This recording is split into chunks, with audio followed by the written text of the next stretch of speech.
Luisfer, ahorita solo usted con la cámara encendida, ¿verdad? Si quiere yo desconecto la mía. Ah, ok, ok. O si quiere, quédese, no importa, quédese. ¿Será? Sí, sí, sí, no importa.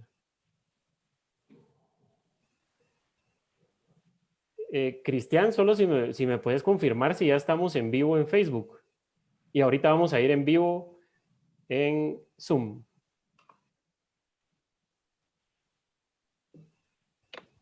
Ahorita te confirmo, espérame. Yo ya lo estoy viendo en Facebook. Perfecto. Ahorita ya estamos en vivo en la plataforma de Zoom y en Facebook Live. Y ya están empezando a ingresar los participantes a la sala. Vamos a dar unos minutos en lo que se logra llenar el espacio de la conferencia.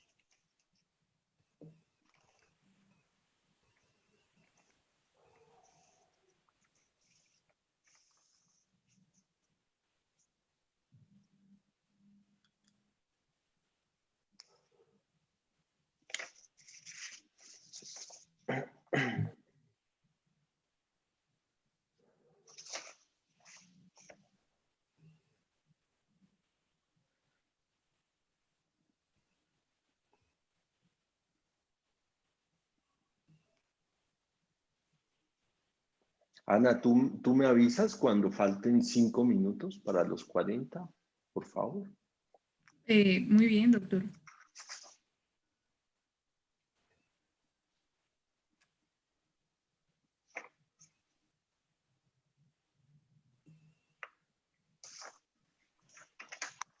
A los participantes que se están incorporando al video, al webinar, les informamos que vamos a esperar unos 2 minutos más en lo que la sala se termina de llenar y vamos a empezar ya en breve.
Okay, si quieren, iniciamos ya.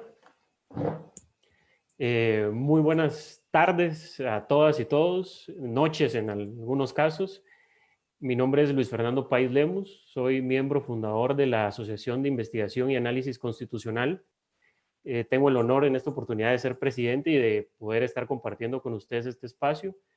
Tenemos el gran privilegio de tener de invitado al doctor Jorge Ernesto Roa Roa, profesor de la Universidad del Externado, al cual en un momento presentaré formalmente. Y junto a mí está también la licenciada Ana Isabel Calderón, miembro fundador de la Asociación de la Asociación de Investigación y Análisis Constitucional. Y de verdad estamos muy, muy emocionados de poder tener este webinar con todas y todas ustedes. Previo a entrar de lleno en la conferencia, quisiera compartir con ustedes algunos datos. Queremos decirles que tenemos gente de México, de Bolivia, de Perú, de Costa Rica, de El Salvador, de Argentina, de Colombia, de Cuba, de Ecuador y de República Dominicana. De verdad para nosotros es algo muy motivante que haya tenido tanto impacto este primer evento de ASIAC, el cual tenemos nuevamente pues, el honor de tener de invitado al doctor Roa. La Asociación de Investigación y Análisis Constitucional se formó por un grupo de estudiantes de la Maestría de Derecho Constitucional de la Universidad Rafael Andívar, acá en Guatemala. producto de algunos acontecimientos que ha tenido nuestro país, y eso nos ha motivado a iniciar este proyecto. Pero para que puedan ustedes tener un poco más claro nuestros objetivos y quiénes somos, vamos a compartir con ustedes un video.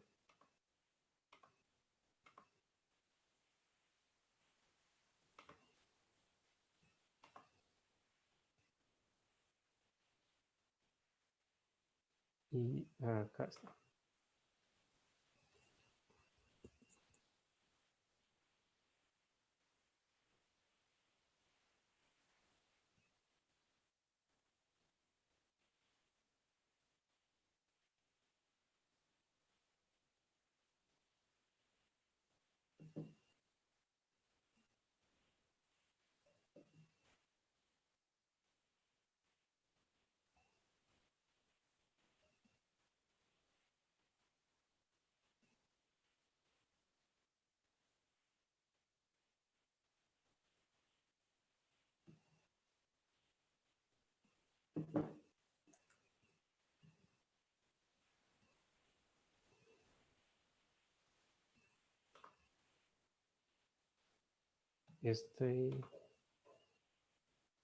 Creo que no pudieron tener el audio del video. Entonces vamos a ingresar nuevamente.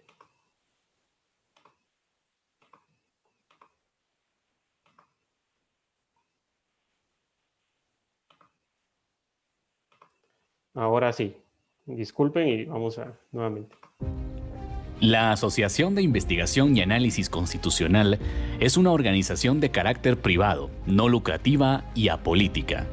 Tiene como objeto promover y realizar acciones relativas a la investigación, análisis, generación de opinión, incidencia y formación dentro del ámbito jurídico constitucional y ramas jurídicas conexas. Está conformada por profesionales del derecho, especialistas y apasionados por la materia jurídica constitucional que creen en el respeto a los derechos humanos y en la dignidad de todas las personas. Desde Guatemala nos sumamos a la región y al mundo para fortalecer la democracia y hacer la diferencia.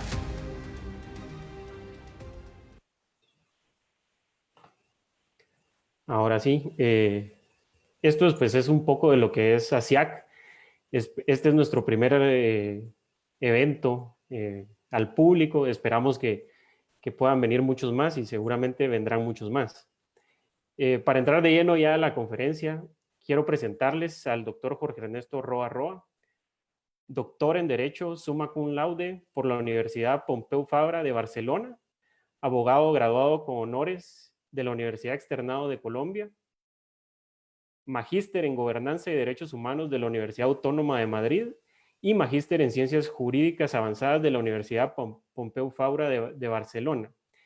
Es docente del Departamento de Derecho Constitucional de la Universidad Externado de Colombia e investigador del Instituto de Estudios Constitucionales Carlos Restrepo. Ha sido investigador visitante de la Universidad de Trento en Italia y del Max Planck Institute for International Law and Comparative Public Law de Heidelberg, Alemania.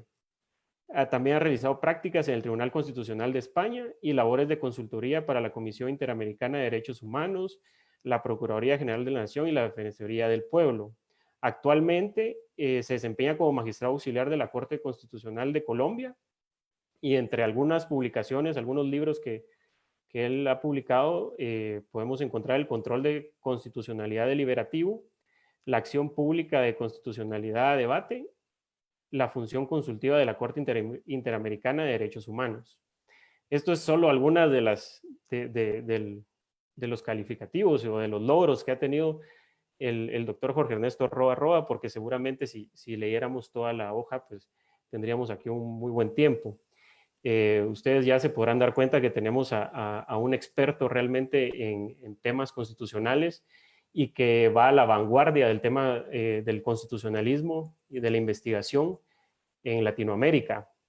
Entrando de lleno, doctor, en su conferencia, es importante para contextualizar un poco, de establecer que nuestros países en América Latina viven en una permanente tensión de poder política en donde se eleva mucho la inestabilidad de los poderes y de la institucionalidad.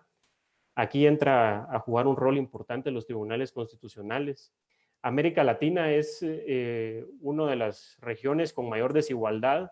Usted lo menciona en algún escrito sobre el rol del juez constitucional en el constitucionalismo transformador, y usted hace referencia a esas desigualdades y cómo la institucionalidad de los poderes y los políticos han, en cierta medida, quedado a deber a la sociedad en poder acercar o erradicar esas desigualdades. Y aquí entra a jugar el rol importante el juez constitucional, que como bien lo menciona Alexi, el juez al final es un representante argumentativo de las minorías que buscan una protección, y eso creo que es muy importante resaltarlo, y es un pensamiento bastante poderoso. Igual creo que Latinoamérica pues está necesitada de un compromiso grande de institucionalidad, y en estos problemas sociales que se agravaron con la entrada de la emergencia sanitaria, pues muchos temas sociales quedan todavía a deber y los estados se han enfrentado a nuevos retos. En este sentido, pues el constitucionalismo transformador juega un papel preponderante, y esperamos que esas sean algunas de las luces que usted nos pueda explicar. Para explicarle al público, previo a que usted tome la palabra, doctor, les vamos a pedir que ustedes en su pantalla van a tener una sección de Q&A, que son las preguntas y respuestas. Les pediríamos, por favor, que todas y todos los que tengan alguna pregunta sobre la marcha en lo que el doctor está exponiendo, puedan hacerlas en ese apartado. Únicamente las preguntas que estén en ese apartado se tomarán en cuenta, y después la licenciada Ana Isabel Calderón pues tendrá a bien dirigir ese momento de la charla. Para las personas que nos siguen en Facebook, también pueden en los comentarios hacer las preguntas que deseen, y serán tomadas en cuenta para trasladarlas al doctor Roa Roa. Entonces, sin más preámbulo, doctor, le cedo el uso de la palabra, y muchas gracias nuevamente por aceptar esta invitación. Muchísimas gracias, Luis. Muy buenas tardes para todos y para todas. Mi agradecimiento en primer lugar a la asociación, a todos los amigos y amigas, Ana Isabel, Luis, bueno, Lina, a todos y a todas allí en la asociación por la invitación, y por supuesto muchísimas gracias a quienes nos siguen y nos ven en este momento tanto en Zoom como en Facebook. Yo sé que el toque de queda en Guatemala empieza ahora a las 9, entonces valoro mucho que en lugar de estar aprovechando estas últimas horas de libertad para estar aprovechando el viernes, estén aquí escuchándome, y bueno, cuando terminemos ya habrá muy poco tiempo antes de que empiece el toque de queda. Quiero, por supuesto, enviar un saludo de solidaridad en estos momentos pues a todas las personas que en virtud de la pandemia han perdido a seres queridos o tienen seres queridos enfermos. Yo tengo un cariño muy profundo por Guatemala. Siempre que he ido allí me han recibido con mucho aprecio. Comentaba ahora que el último viaje que hice este año, en el mes de febrero, unos 2 días antes de que nos empezara el confinamiento en Colombia, fue precisamente a la ciudad de Guatemala. Y eso me lleva al segundo mensaje, que es un mensaje de solidaridad con las instituciones de Guatemala. Estoy perfectamente enterado de los acontecimientos de las últimas semanas, y quiero enviar, digamos, un mensaje de fortalecimiento del Poder Judicial y muy especialmente de la Corte de Constitucionalidad, que ha hecho un trabajo enorme para poder seguir funcionando y, digamos, poder mantener su labor de protección de los derechos humanos, de la democracia y del Estado de Derecho. Entonces, con esos saludos iniciales y con ese agradecimiento, pues quería introducir mi exposición.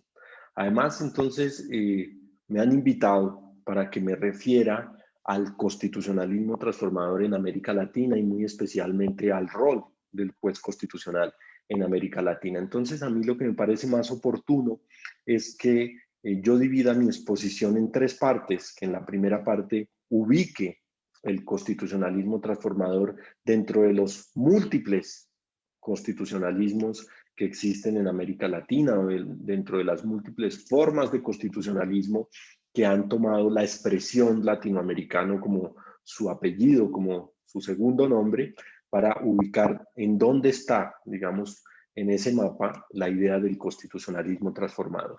En segundo lugar, haré referencia a tres tesis sobre la potencial existencia de un constitucionalismo transformador en América Latina, y cuando digo potencial existencia, entonces ya dejo un mensaje, y es que el constitucionalismo transformador no es una teoría, o no es solo una teoría, sino que es una observación de la realidad, es decir, el constitucionalismo transformador es una realidad en América Latina que algunos hemos, digamos, teorizado. Algunos acuerdos y desacuerdos sobre el constitucionalismo transformador han sido teorizados por quienes nos dedicamos a la investigación, pero el punto de partida es un hecho, un acontecimiento que nosotros podemos constatar en la realidad latinoamericana.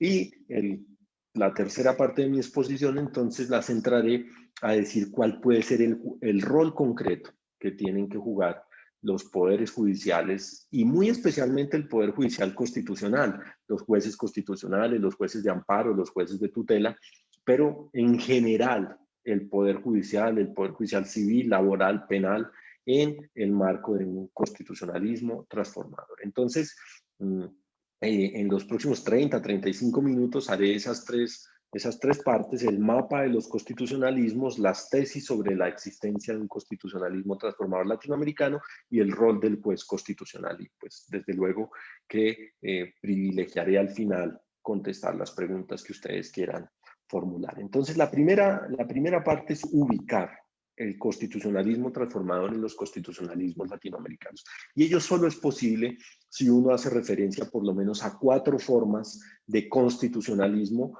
que han puesto, después de la expresión constitucionalismo, la expresión latinoamericana. Y esas 4 formas son el neoconstitucionalismo latinoamericano, el nuevo constitucionalismo latinoamericano, el constitucionalismo latinoamericano de la sala de máquinas, y quizá hagamos referencia también al ius constitucionale comune en América Latina. Entonces, diré alguna cosa de cada uno de esos constitucionalismos, como se han recibido en América Latina, y pondré en contexto entonces la ubicación del constitucionalismo transformador latinoamericano. El primero es el neoconstitucionalismo latinoamericano, que como muchos y muchas de ustedes seguramente saben, es, digamos, una expresión que surge en la Escuela de Génova, pero también como una lectura de la realidad del constitucionalismo europeo después de la segunda posguerra. Ha sido trabajado por Susana Pozzolo, Luigi Ferrajoli, Robert Alexis, Luis Prieto Sanchís, y básicamente la idea del neoconstitucionalismo latinoamericano lo que sugiere es que la mayoría de las constituciones latinoamericanas que fueron aprobadas a finales de los 80s y principios de los 90s, incluyendo las reformas constitucionales, es decir, aquellos países donde no se aprobaron nuevas constituciones, pero se hicieron transformaciones profundas en los sistemas constitucionales, como en Argentina, entonces incorporaron unas constituciones o unos textos normativos que tienen las siguientes características: fuerza normativa directa, son supremos y eficaces, incorporaron catálogos de derechos bajo la estructura de los principios y atribuyeron funciones de control de constitucionalidad, bien sea a los tribunales constitucionales o a los tribunales supremos o a salas especiales dentro de los tribunales supremos constitucionales. Y un elemento muy importante del neoconstitucionalismo latinoamericano es que en América Latina habríamos recibido con especial entusiasmo el principio de proporcionalidad y la ponderación como mecanismos de interpretación de los derechos constitucionales. Significa que en América Latina habríamos sido especialmente animados, especialmente entusiastas de aplicar tanto el principio de proporcionalidad como la ponderación como los mecanismos adecuados para resolver los conflictos de derechos que ocurren en nuestros países, y especialmente pues por parte de los jueces constitucionales. Entonces, como ustedes pueden ver, el neoconstitucionalismo latinoamericano no tiene nada de latinoamericano. Lo primero que uno podría decir es una especie de constitucionalismo europeo, surgido en Europa, como diría Suji Chondri, trasplantado a América Latina, y lo que tendría de particular, y por eso sería el neoconstitucionalismo latinoamericano, es ese entusiasmo por la ponderación y por la proporcionalidad, mostrado desde luego por la academia, pero también por los tribunales constitucionales. Entonces, un neoconstitucionalismo europeo en América Latina. La segunda forma de constitucionalismo latinoamericano no es el neo, sino el nuevo constitucionalismo latinoamericano, que es un constitucionalismo que tiene su origen más en la Escuela de Valencia y en un grupo de profesores que trabajaron, asesoraron los procesos constituyentes de Bolivia, Ecuador y Venezuela, y que decían, digamos, como proyecto institucional, ese nuevo constitucionalismo latinoamericano decía enfrentar unos problemas que el neoconstitucionalismo latinoamericano, excesivamente formalista y basado en la ponderación y la proporcionalidad, no había enfrentado. Entonces propusieron poner el eje de las nuevas constituciones y de esos proyectos constitucionales, repito, Bolivia, Ecuador, Venezuela, en ciertos problemas. Por ejemplo, el problema del hiperpresidencialismo, el problema de la falta de legitimidad de los parlamentos y sobre todo los problemas sociales, la pobreza, la exclusión, la desigualdad. Entonces, ese nuevo constitucionalismo latinoamericano dice enfrentarse a un viejo constitucionalismo latinoamericano que no había respondido correctamente a ese drama social latinoamericano, como ya lo decía Luis, de la región más desigual del planeta. Y hay una proclama también anticolonial dentro de ese constitucionalismo, de ese nuevo constitucionalismo latinoamericano, que pretende reivindicar, por ejemplo, la cuestión indígena, poner en el centro de las nuevas constituciones a los pueblos indígenas, reivindicar su autonomía administrativa, su autonomía judicial, la riqueza de sus tradiciones y costumbres, y entonces reivindicar unos elementos propios de la región latinoamericana. Y por eso son la forma como ese nuevo constitucionalismo intenta responder a todos esos reclamos y a todos esos problemas, es ampliando las cartas de derechos fundamentales o las cartas de derechos incluso en las constituciones. Entonces, por eso son constituciones que, como ustedes pueden ver, tienen no solo los clásicos derechos, las libertades fundamentales, los derechos económicos, sociales y culturales, pero además están los derechos de la naturaleza, los derechos de las futuras generaciones, el carácter plurinacional del Estado, como en Bolivia. Es decir, hay una reivindicación de todo aquello que parece que hace particular a América Latina, los pueblos indígenas, el elemento de la naturaleza, la Amazonía, la relación, la protección de los recursos hídricos, etcétera, y por supuesto los derechos de las futuras generaciones. Y esa fue la estrategia. La estrategia fue apuntar a incluir todas esas reivindicaciones, transformándolas en largas, extensas listas de derechos. ¿Cuál es el problema que tuvo el nuevo constitucionalismo latinoamericano? Que quizá la mayor parte de los objetivos que se propuso el nuevo constitucionalismo latinoamericano no solo no fueron exitosos, sino que los resultados del nuevo constitucionalismo latinoamericano en muchos casos son contrarios e incluso profundizaron los problemas que decían atacar.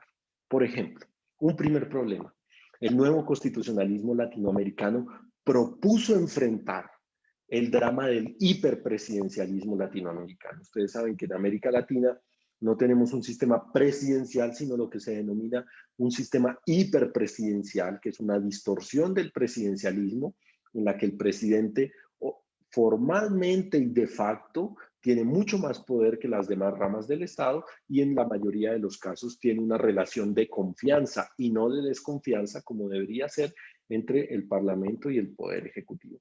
El nuevo constitucionalismo latinoamericano se propuso enfrentar ese drama del hiperpresidencialismo, pero no diseñó los mecanismos adecuados para retornar el poder al pueblo, para empoderar al legislativo, para empoderar a la rama judicial, para garantizar su autonomía.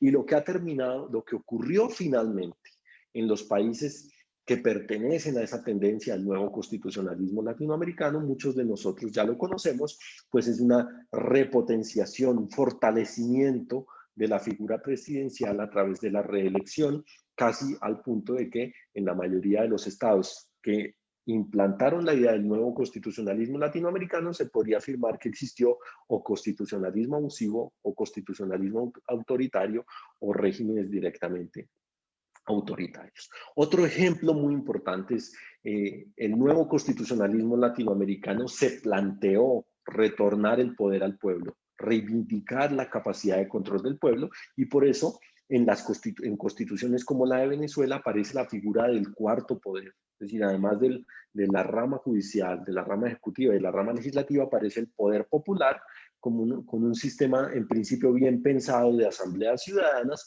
pero que, repito, con el tiempo degeneraron en lo que hoy se conocen como los colectivos chavistas o maduristas, que son básicamente grupos paramilitares que defienden al régimen. O la falsa promesa de la elección popular de los magistrados del Tribunal Constitucional Plurinacional en Bolivia, que se dijo, bueno, para devolver el poder al pueblo, vamos a permitir que el pueblo participe popularmente en la elección de muchos funcionarios, y una elección muy importante es la de los integrantes del Tribunal Constitucional Plurinacional. Vamos a permitir que el pueblo elija directamente a los magistrados del Tribunal Constitucional, y en realidad es una promesa falsa, porque al final los ciudadanos solo pueden votar de unas listas que elabora el Parlamento en asocio, en consulta, digamos, de manera conjunta con el Poder Ejecutivo. Entonces son una serie de promesas maravillosas, una serie de reivindicaciones estupendas, pero unos resultados que son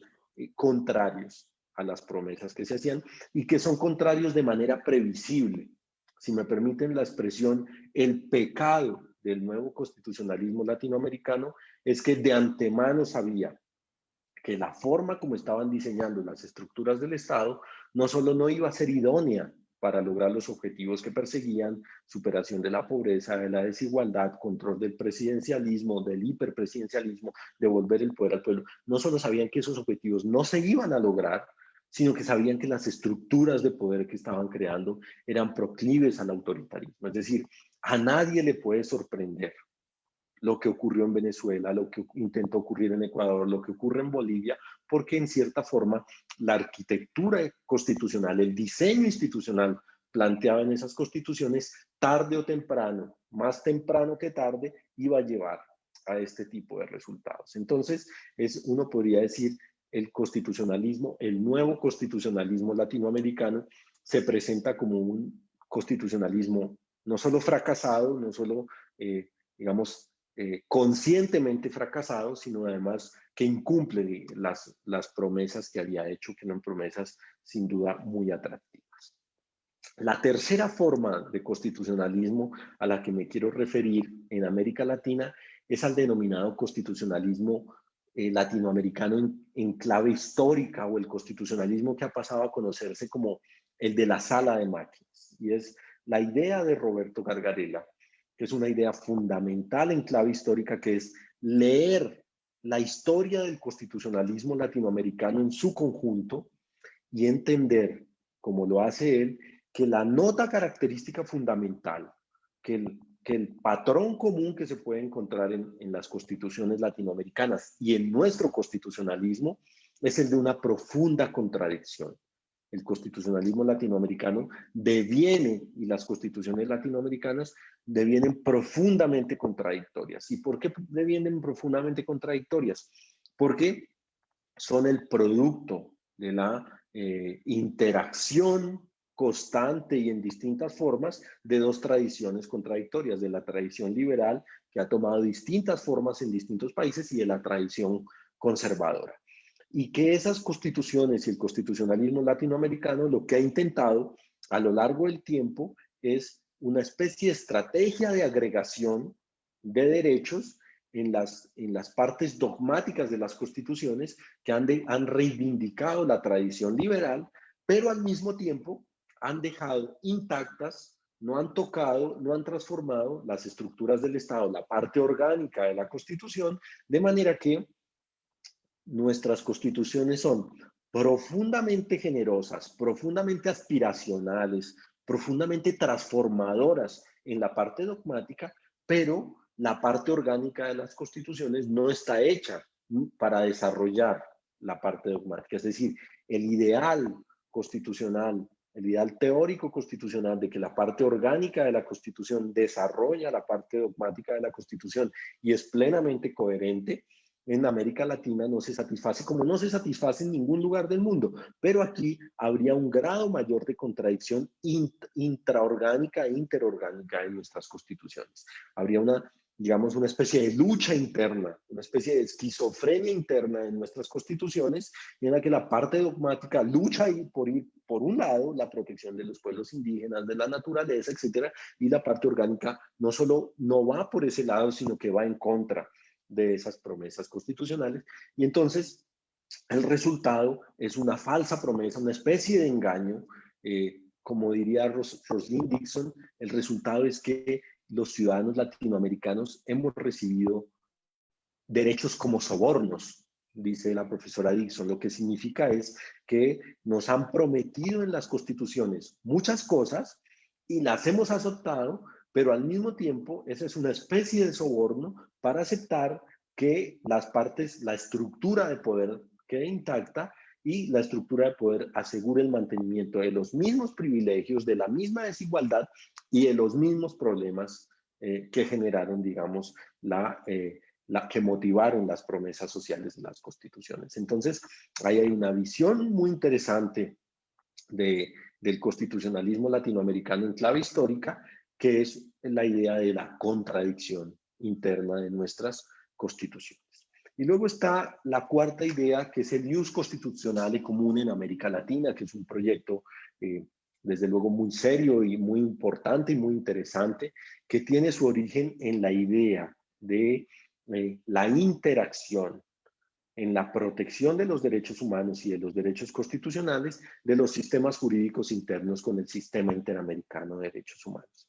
Y lo que sugiere el punto central del ius constitucionale común en América Latina es que en América Latina tenemos una especie de patrimonio común en materia de protección de los derechos humanos y en últimas en materia de protección de las personas, que se estaría dado por los estándares de protección de los derechos humanos que ha elaborado el Sistema Interamericano de Derechos Humanos, que ha elaborado la Comisión Interamericana de Derechos Humanos y que ha elaborado la Corte Interamericana de Derechos Humanos.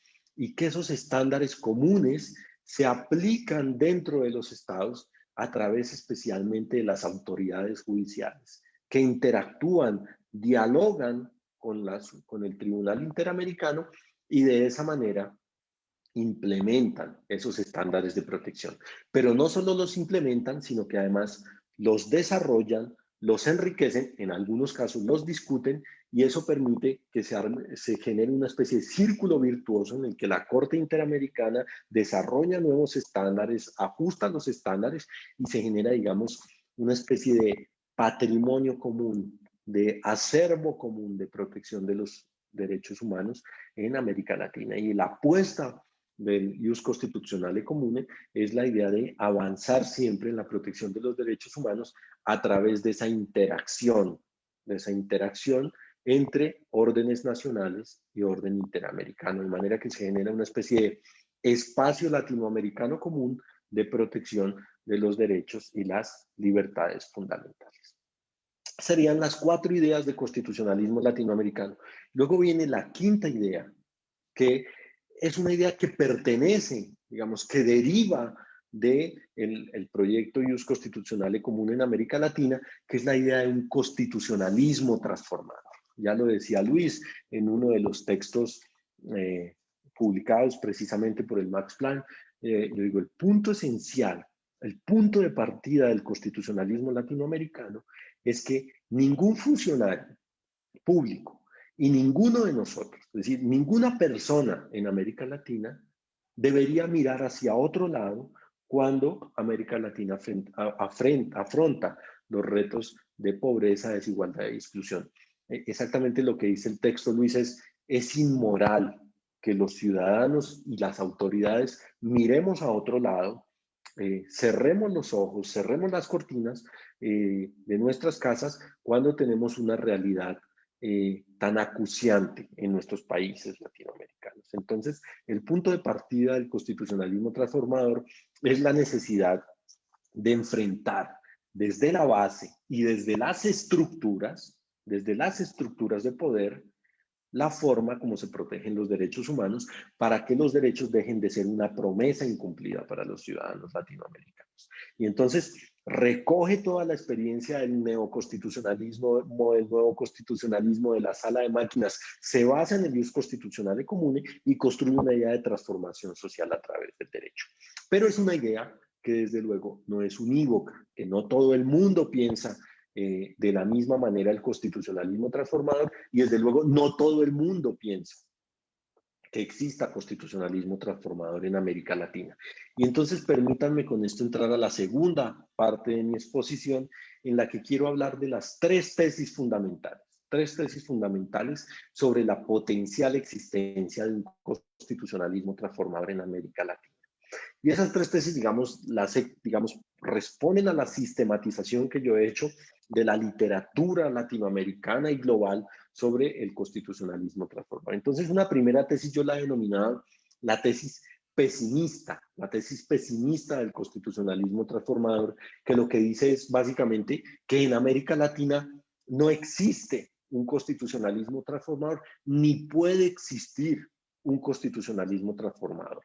¿Y por qué no existe y no puede existir en América Latina un constitucionalismo transformador? Porque según esta tesis pesimista, solo las revoluciones civiles, armadas, el movimiento social, solo la movilización social genera los cambios sociales. El derecho, por su parte, sería un instrumento conservador, un instrumento de mantenimiento del statu quo, un instrumento de conservación de la realidad social, de manera que el derecho sería no solo no un motor de cambio, sino un obstáculo para el cambio social. Y entonces, por ejemplo, quienes suscriben la tesis pesimista del constitucionalismo transformador, quienes niegan su existencia, niegan al mismo tiempo todas las reivindicaciones logradas en los últimos años por distintos colectivos o por distintos grupos o minorías en los poderes judicial, en el poder judicial, en el poder legislativo. Por ejemplo, cuando se refieren al litigio estratégico, quienes suscriben la tesis pesimista del constitucionalismo transformador dicen el litigio estratégico desmoviliza políticamente a la ciudadanía porque le acostumbra a reclamar sus derechos como si fueran regalos que dan los jueces, cuando en realidad los ciudadanos deberían reclamar esos derechos en la movilización social frente al Ejecutivo y frente al Legislativo. Y la tesis pesimista del constitucionalismo transformador tiene un buen punto, aunque yo no la suscriba, uno tiene que aprender a destacar los mejores puntos de las tesis que uno no suscribe, y el mejor punto que tiene la tesis pesimista es que tiene un argumento empírico. Y entonces el argumento empírico del pesimismo transformador es el argumento de mirar a la realidad. ¿Ustedes creen que hay un constitucionalismo transformador en América Latina? Asómense a la ventana, abran las cortinas de su habitación o de sus tribunales constitucionales y miren lo que ocurre en la sociedad. Y lo que ocurre en la sociedad es que hay pobreza, exclusión, desigualdad, miseria, desescolaridad, violencia, etc. Entonces, si ustedes no creen que existe un constitucionalismo, no creen que no existe un constitucionalismo transformador, basta con que salgan a la calle, miren un poco la realidad, nos dirían ustedes son investigadores que están en una biblioteca en Heidelberg y no entienden que la realidad es diferente. Si salieran a ver la realidad se darían cuenta que en realidad aquí no hay ningún tipo de constitucionalismo transformador. Y por eso dicen algo así como en Colombia diríamos, como en la calle no corren ríos de leche y miel, y mucho menos ahora en medio de la pandemia, entonces tienen que reconocer que en América Latina no existe un constitucionalismo transformador. E incluso utilizan una idea norteamericana que ha destacado de la peor manera el caso Brown versus Board of Education. El constitucionalismo transformador es the hollow hope, es la esperanza vacía, es una especie de humo que se le vende a los ciudadanos y en el que se lo promete el cambio a través del derecho. Por supuesto, si hay una tesis pesimista, pues tiene que haber una tesis optimista, que tampoco es la que yo suscribo, que es aquella que sostiene que efectivamente pueden ocurrir cambios sociales a través del derecho, que el litigio es una fuente de transformación social, que el litigio es una forma de movilización social y política, que las decisiones judiciales que protegen a la consulta previa de los pueblos indígenas, como ocurre en Guatemala, por ejemplo, tiene no solo efectos directos, es decir, que aunque no proteja la consulta previa, hay unos efectos simbólicos, indirectos, estructurales, genera un espacio de liberación y que no es una esperanza vacía, sino que, digamos, hay una especie de litigio estratégico que cambia completamente la sociedad. Y desde luego, frente a esa tesis pesimista y esa tesis optimista, pues yo suscribo una tesis que yo he denominado la tesis optimista moderada sobre el constitucionalismo transformador en América Latina. Y aquí me he inspirado mucho en Ruth Ginsburg, en la jueza de la Corte Suprema de Justicia de los Estados Unidos. Si ustedes ven un poco su biografía y si no, su película, allí quedan un poco dibujadas las tres tesis sobre el constitucionalismo transformador. Ella es una optimista moderada. ¿Y qué pensamos los optimistas moderados sobre el constitucionalismo transformador? Primero, creemos que el derecho tiene un potencial transformador, es decir, no nos persuade la idea de que el derecho es solamente un instrumento de conservación, un instrumento conservador.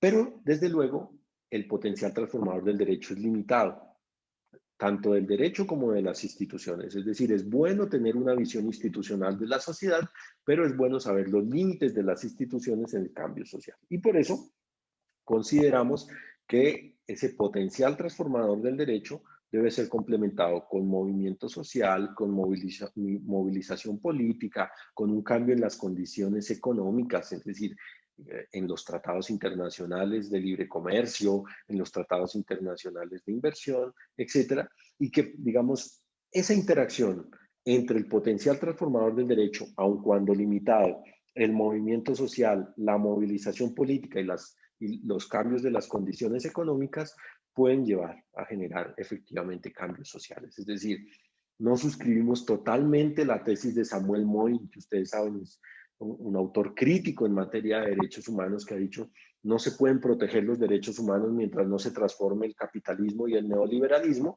pero entendemos que hay razones económicas detrás de la insatisfacción de las promesas, sobre todo sociales, hechas a los ciudadanos en América Latina. Entonces, la tesis optimista moderada es una tesis que cree en el potencial transformador del derecho y, por supuesto, también en la necesidad de que eso se complemente con movilización social, política, con el hecho, por ejemplo, básico de que las personas voten bien en las urnas, de que haya sistemas electorales transparentes, etc. Y entonces, quienes creemos que hay un constitucionalismo transformador en América Latina con ese optimismo moderado, entonces pensamos, y aquí entraría la tercera, y no se preocupen, última parte de mi exposición, que eso implica unas consecuencias en el diseño, en la concepción y en el rol del Poder Judicial en América Latina. Y entonces, lo primero que hay que decir es en el diseño o en el tipo de justicia constitucional que hay que tener en América Latina, que sea funcional al constitucionalismo transformador. Entonces, la primera tesis es que hay que tener una justicia constitucional del tipo fuerte. Y cuando digo una justicia constitucional del tipo fuerte, me refiero al sentido técnico de la expresión fuerte, es decir, una justicia constitucional que tenga la última palabra en la protección de los derechos humanos y en la interpretación de la Constitución.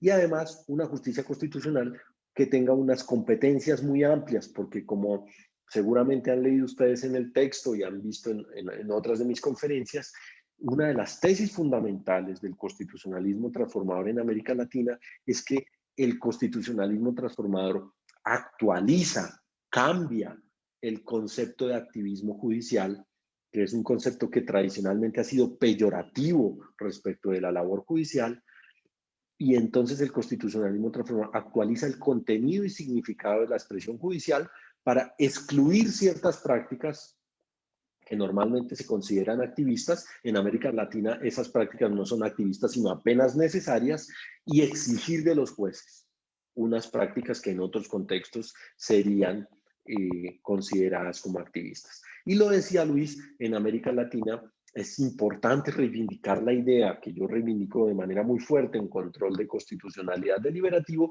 de que los jueces son representantes de los ciudadanos. Desde luego no son representantes en el sentido electoral de la expresión, sino son representantes en un sentido mucho más amplio, incluso más amplio del que diría Alexis, en un sentido argumentativo, deliberativo, meritocrático, un poco más con las ideas de Matías Kuhn, Philippe Petit y Lorenz Seiger, que abren a la posibilidad de que los jueces ejerzan una forma especial de representación que se denomina argumentativa, deliberativa y meritocrática. Esa idea de que hay que tener una justicia constitucional fuerte implica, como digamos, correlativo, que no hay que tener justicia constitucional débil en el sentido técnico de la expresión, es decir, que no se puede dejar la última palabra en materia de protección de los derechos ni al presidente de la República ni al legislador. Y por eso el constitucionalismo transformador rechazaría todos los límites que se quieren poner a los poderes judiciales para proteger, por ejemplo, los derechos económicos, sociales y culturales, la idea de que se quiera imponer límites económicos a las decisiones judiciales o de que se quiera limitar el poder de los jueces para dialogar con la justicia interamericana, por ejemplo, bajo la idea del ius constitucionale comune en América Latina. En segundo lugar, ¿cuál es el rol de los jueces? Si ese es el tipo de justicia constitucional, ¿cuál es el rol de los jueces en el constitucionalismo transformador? Y aquí el constitucionalismo transformador latinoamericano tiene mucho que aprender del constitucionalismo transformador sudafricano. Allí, de la experiencia sudafricana, hemos aprendido que los jueces pueden asumir tres tipos de roles en relación con el cambio social. Los jueces pueden impulsar las transformaciones sociales, los jueces pueden obstaculizar las transformaciones sociales, ser conservadores, o pueden ser un elemento de equilibrio entre los proyectos nuevos y los proyectos viejos. ¿Cómo saben los jueces qué rol tienen que hacer?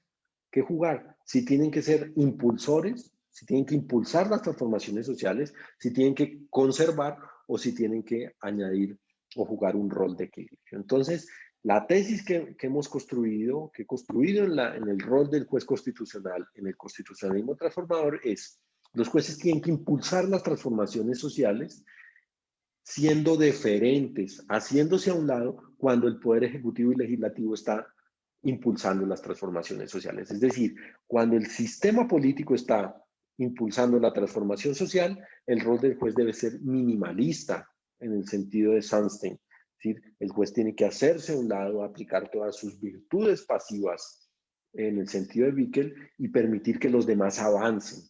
Tiene que ser muy deferente y no obstaculizar el cambio social. El problema es, y sobre todo en América Latina, que no siempre, y de hecho lo más frecuente, es que los demás poderes no tengan ese impulso transformador. Entonces, en esos casos, ¿qué tiene que hacer el juez? Si, por ejemplo, el sistema político está proponiendo regresiones en la transformación social, el rol del juez es paradójicamente conservador. Lo más transformador que puede hacer el juez frente a la regresión es ser un juez de contención, un juez transformador. Y luego el juez puede, si no hay ni impulso por parte del sistema político ni regresión, el juez puede ser un elemento de equilibrio entre lo nuevo y lo viejo, enviando pequeños estímulos, pequeños nachos para que las demás ramas del poder público intenten avanzar en la transformación social. Desde luego, para eso necesitamos algo que es fundamental y sin lo cual no existe constitucionalismo transformador en ningún lugar del mundo, por buenos y maravillosos que sean los resultados de las decisiones judiciales, y es que el Poder Judicial sea independiente. Si el Poder Judicial no es independiente, no será transformador, repito, por agradables, por maravillosos, por buenos que nos parezcan los resultados de las decisiones judiciales. Y el último punto es cómo se debe diseñar la justicia constitucional. Y ahí tiene que ver de nuevo la tesis principal que he sostenido en control de constitucionalidad deliberativo, y es que los poderes judiciales deben ser lo más abiertos posibles a los ciudadanos. Es decir, la legitimación activa en todas las acciones, y especialmente en las acciones constitucionales, debe ser la más amplia posible.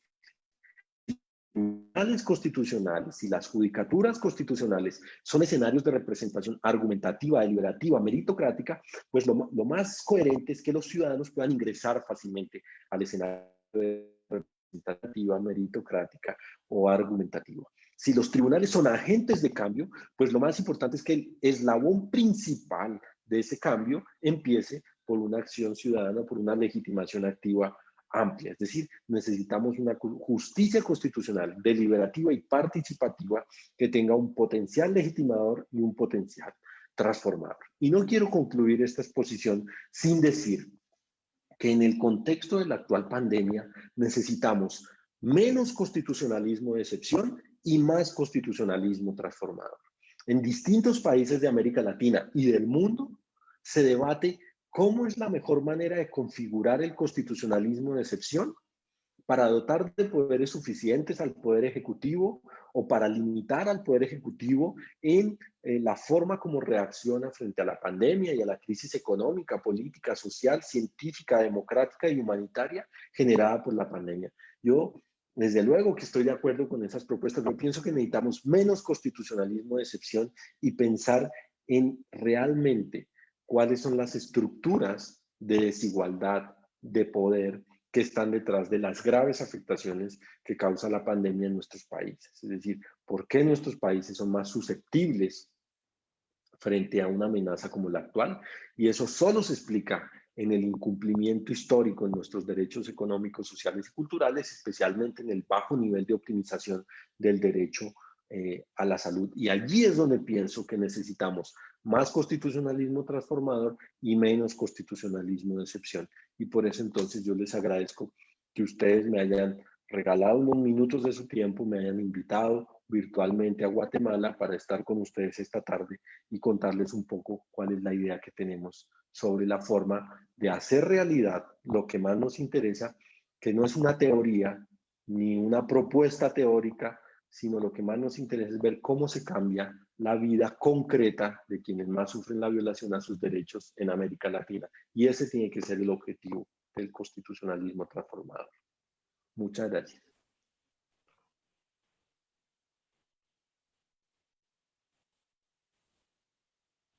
Muchas gracias, doctor.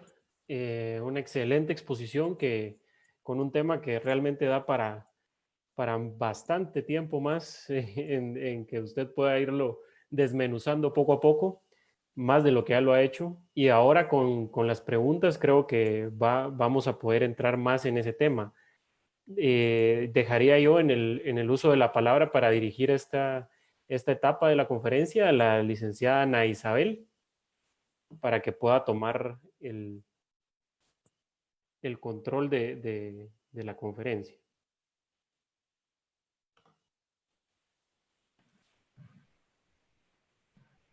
Buenas tardes y noches a todos los participantes y muchas gracias por la valiosa exposición, doctor Roa Roa. Pasamos entonces a la etapa de preguntas que el público ha dirigido a nuestro distinguido invitado. Recordamos también a los participantes que pueden continuar dirigiendo sus preguntas hacia el expositor en este espacio mientras él tiene a bien responder las iniciales.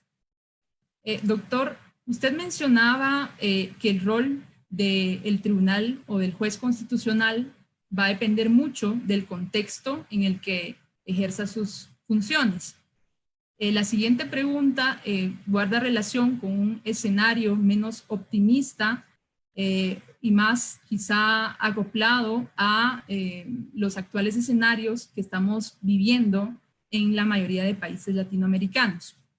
La pregunta dice, ¿qué pronóstico existe desde las experiencias estudiadas para un tribunal constitucional que se dedica a la contención de agendas de retroceso, sin el apoyo de una ciudadanía activa?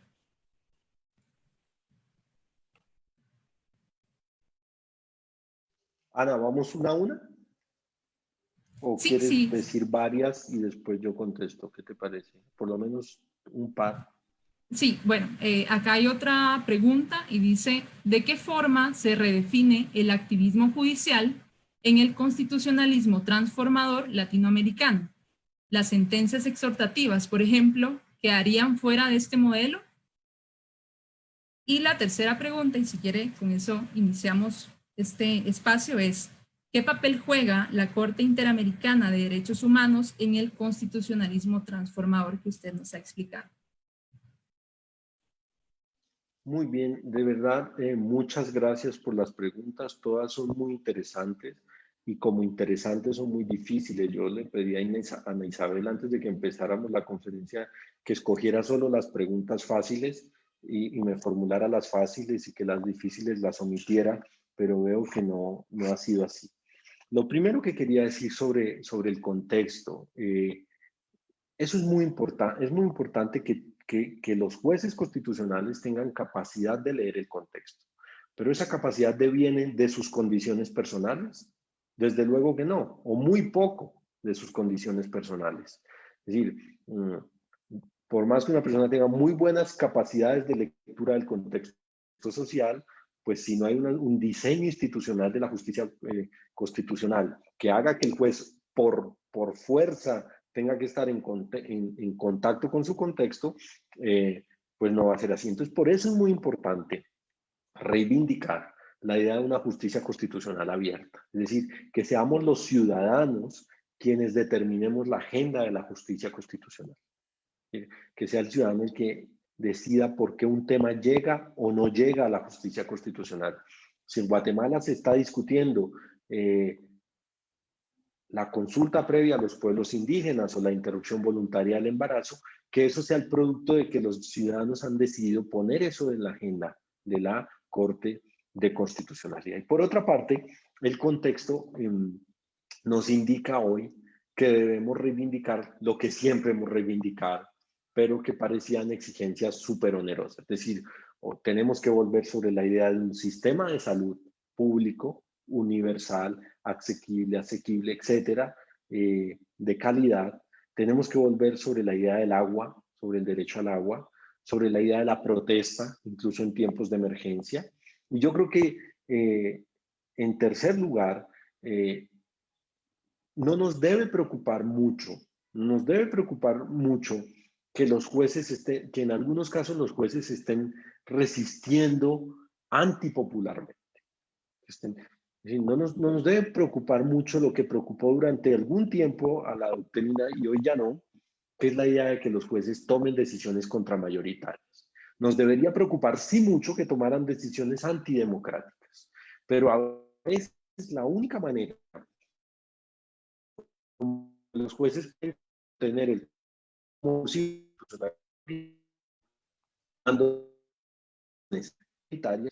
y eso es lo que han hecho muy pocos países, muy pocos tribunales constitucionales frente a la reelección presidencial.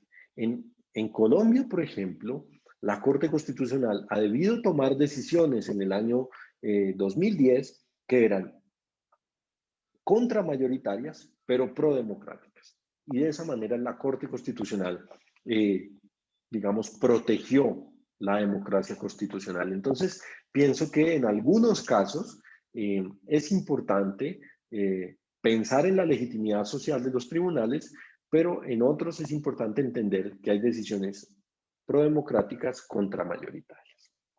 El segundo tema tiene que ver con cómo se actualiza el concepto de activismo judicial. Y esto, digamos, tiene que ver con la forma como uno entiende esa expresión activismo judicial. Pero quiero poner 2 o 3 ejemplos.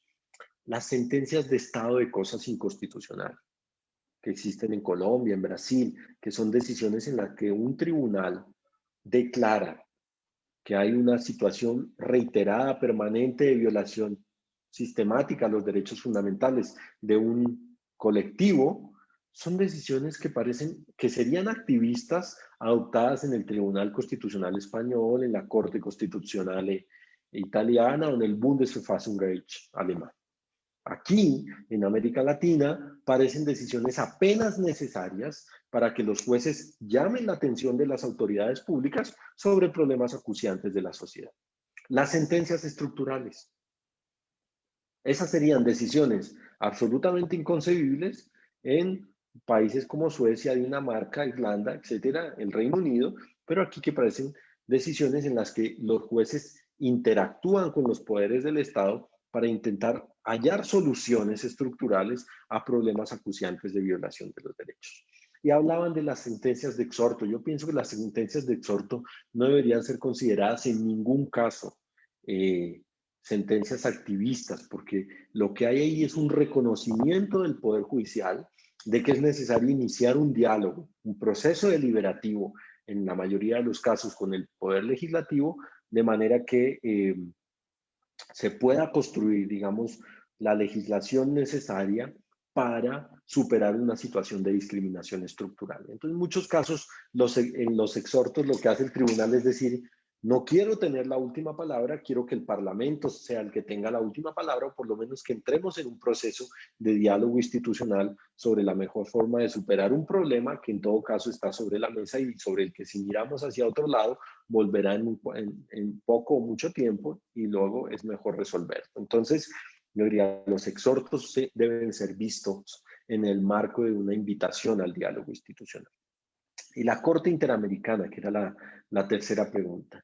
La idea del ius constitucionale comune atribuye a la Corte Interamericana de Derechos Humanos el eje central, unificador. Es decir, si uno se pregunta, ¿dónde está lo comune del ius constitucionale comune latinoamericano? Es en el corpus juris interamericano y en el desarrollo que de ese corpus juris ha hecho la Corte Interamericana en sus sentencias contenciosas y, por supuesto, en sus opiniones consultivas. Y entonces tiene un eje fundamental porque se enfrenta a una América Latina de distintas velocidades. No es lo mismo el estado actual de la democracia en Colombia que el estado actual de la democracia en El Salvador o en Brasil. Y entonces, frente a esa América Latina de distintas velocidades, aparece un elemento que intenta ser unificador, en algunos casos de mínimos, pero al fin y al cabo unificador, que sería nuestro Tribunal de San José. Y ese sería el rol que jugaría allí el Tribunal Interamericano, nuestra Corte Interamericana de Derechos Humanos. Muchas gracias, doctor. Acá tenemos otra serie de preguntas y un poco esta que voy a formular ahora guarda relación con su última respuesta y pretende profundizar en el rol de la Corte Interamericana de Derechos Humanos en el constitucionalismo transformador. La pregunta dice, ¿es el margen de apreciación una solución para que la aplicación del constitucionalismo común latinoamericano desde la Corte IDH no provoque más quiebres de los que pretende enmendar? La segunda pregunta estaría relacionada a el derecho comparado o las experiencias que en otras regiones han demostrado la funcionalidad o la aplicación del constitucionalismo transformador. Y la pregunta dice, ¿cómo ha mutado al concepto de constitucionalismo transformador gestado en Sudáfrica y el que se utiliza o el que se emplea o pretende emplearse en nuestra región? La tercera pregunta tendría que ver con los límites del juez constitucional y nuestra participante nos pregunta, ¿cuáles serían los límites del constitucionalismo transformador para el poder de interpretación y las responsabilidades en contra de los jueces encargados de la protección de la Constitución por posibles razones contrarias a la misma Constitución, sobre todo en aquellos contextos en que existe un constitucionalismo, como usted nos refería, fuerte, en donde los jueces constitucionales tienen la última palabra en materia de derechos humanos? Muchas gracias, Ana Isabel, y a quienes formularon las preguntas. Yo primero sobre el margen de apreciación, yo quiero decir, yo soy absolutamente contrario a la idea de que se aplique el margen de apreciación nacional en el ámbito interamericano.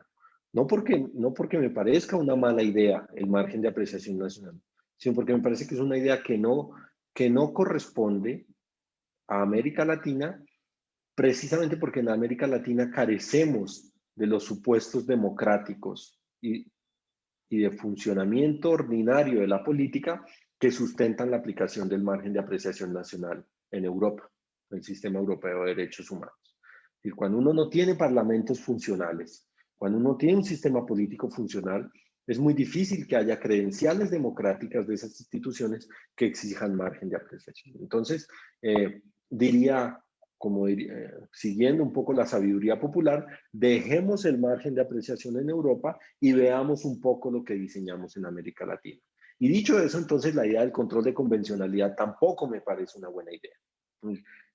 Si la idea de la subsidiariedad del margen de apreciación para América Latina no me parece, la idea de la interferencia a través del control de convencionalidad tampoco es una buena idea, porque como ustedes han visto, pues entre muchos problemas de indeterminación del control de convencionalidad, se encuentra la instrumentalización antidemocrática del control de convencionalidad. La reelección presidencial ha sido habilitada en muchos países, sin ir más lejos en Bolivia, a través de una instrumentalización antidemocrática del control de convencionalidad, en la que tribunales que no dialogan nunca con la Corte Interamericana de Derechos Humanos dicen dialogar con la Corte cuando se trata de proteger los derechos políticos de un presidente que se quiere reelegir, en contra de la expresa prohibición constitucional, en contra incluso de la expresa manifestación popular. Entonces tampoco me parece una idea buena de implementación de los derechos humanos, y por eso en ese ámbito hemos propuesto la idea de un diálogo deferente entre los distintos órganos, entre las cortes nacionales, los tribunales nacionales, los legislativos nacionales y el sistema interamericano de derechos humanos. La creación de un espacio de diálogo, un espacio deliberativo entre esas instituciones me parece mucho más útil que la imposición de la última palabra por cualquiera de estas, bien sea por las instituciones nacionales a través del margen de apreciación o por la Corte Interamericana a través del control de convencionalidad. La pregunta sobre los límites del constitucionalismo transformador, es decir, hay distintos tipos de límites. Un límite, diría, es fundamental.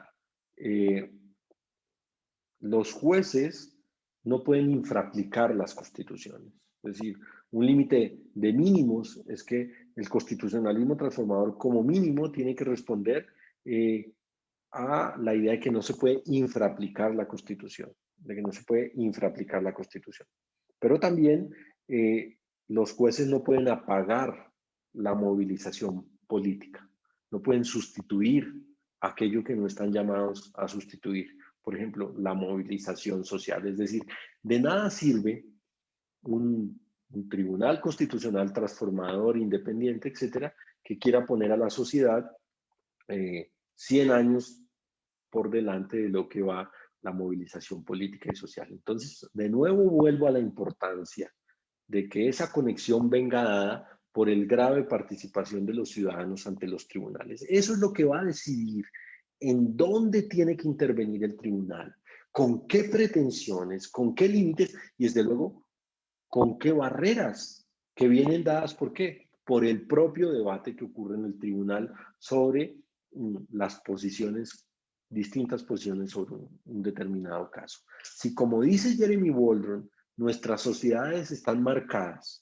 por profundos desacuerdos reales, genuinos, sobre los derechos que tenemos, el contenido de esos derechos y la forma de protegerlos, lo que yo creo es que en los tribunales hay un buen escenario, desde luego en los parlamentos también, en las asambleas ciudadanas también, para poder definir, bueno, cuál es ese catálogo de derechos que tenemos, cuál es el contenido de ese catálogo y cómo los vamos a proteger. Y allí creo que los límites no vienen dados en abstracto, sino vienen dados como producto de cada una de las deliberaciones concretas. Y sobre Sudáfrica querría decir una cosa, no se trata de trasplantar prácticas, ¿no es cierto? No se trata de un ejercicio de derecho comparado de trasplante, sino se trata de un ejercicio de aprender de la experiencia histórica, y es cómo los jueces entienden su rol en momentos de transición y cambio social. Y entonces entienden que si los demás van avanzando, tienen que hacerse a un lado, como decía en la conferencia. Y si los demás van hacia atrás, tienen que contener. Y esa lógica, y la lógica de equilibrio entre el proyecto viejo y el proyecto nuevo, es una lógica que viene bien cuando lo que uno se plantea no es la mera protección accidental de los derechos, sino la remoción de las estructuras sociales y de poder que generan la violación a los derechos. Entonces ahí es bueno que el juez entienda que él no es el primer llamado a hacerlo y que si los demás lo están haciendo, tiene que hacerse a un lado, pero que también entienda que es uno de los primeros llamados a contener la regresión y su potencial papel de interlocutor y de equilibrio que me parece siempre fundamental en la práctica judicial.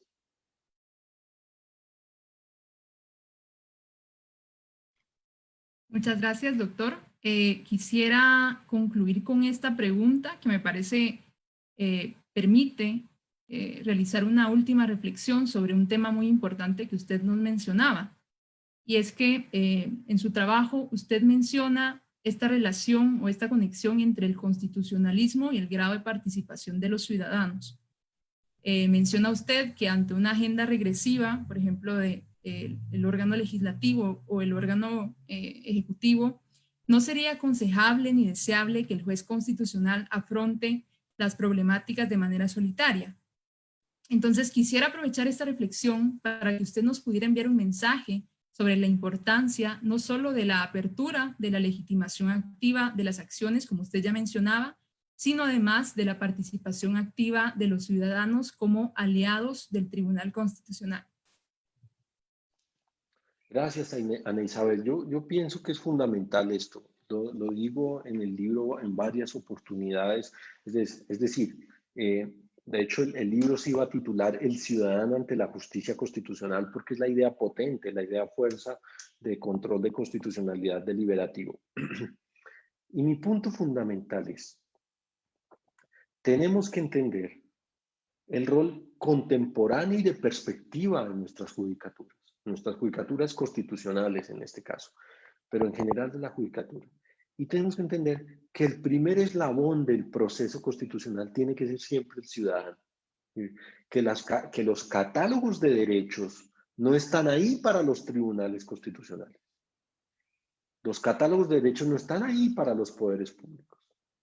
Es decir, están allí porque es su obligación protegerlos y desarrollarlos. Pero que, repito, si lo que nos interesa es transformar la vida de la gente, de las personas, ¿sí? Que cuando una constitución dice que hay un derecho a la alimentación o hay un derecho a la vivienda, eso es mucho más que una jurisprudencia maravillosa o unas opiniones consultivas maravillosas, sino que eso tiene que tener un impacto en la forma como viven o cómo se alimentan o cómo se cura de enfermedades a la población latinoamericana. Entonces tenemos que entender que nuestros jueces constitucionales tienen que tener las puertas de sus tribunales lo más abiertas a la ciudad. Porque si no, lo que vamos a tener es un litigio de élites o un litigio de clase media en la que todas esas promesas constitucionales las vamos a realizar para unas élites o para una clase media. Y no vamos a llegar efectivamente a quienes más necesitan la vigencia de esas promesas. Entonces, se trata de poner en el centro al ciudadano. El ciudadano tiene que ser el primer eslabón de todo proceso de justicia constitucional. Y eso es lo que hace. Al mismo tiempo, y es digamos, una de las gracias del libro, yo no recomiendo la compra de ese libro, pero sí recomiendo su lectura.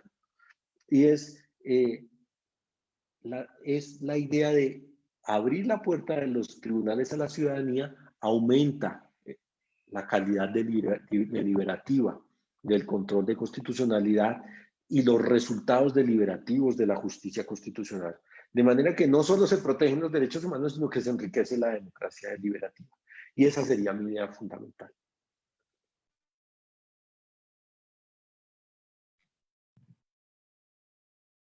Bien, agradecemos al doctor sus respuestas. Con esta última etapa hemos llegado al fin de esta importante charla. Nuestro expositor nos ha señalado los distintos tipos de constitucionalismo en América Latina, nos mencionaba la relación que existe entre el constitucionalismo transformador y el constitucionalismo fuerte o débil, también las distintas posturas que el tribunal en los distintos contextos puede adoptar, realizando un especial énfasis en el ciudadano como primer eslabón. Finalmente, las ideas que nos ha expresado hoy el doctor Roa apuntan a que los tribunales constitucionales pueden también ser escenarios de visibilización, verdaderos espacios de deliberación. En estos tiempos de crisis sanitaria causada por la pandemia, la que se ha agravado por la difícil situación económica y social que ya enfrentaban nuestras sociedades, resulta una verdadera exigencia apreciar el potencial transformador del derecho del que se nos ha hablado el día de hoy. Sus estudios, doctor, resultan muy oportunos en la región, sobre todo en contextos como en el de Guatemala, en el que la independencia judicial se ha visto grandemente desafiada actualmente. Muchas gracias de nuevo al expositor en nombre de toda la asociación.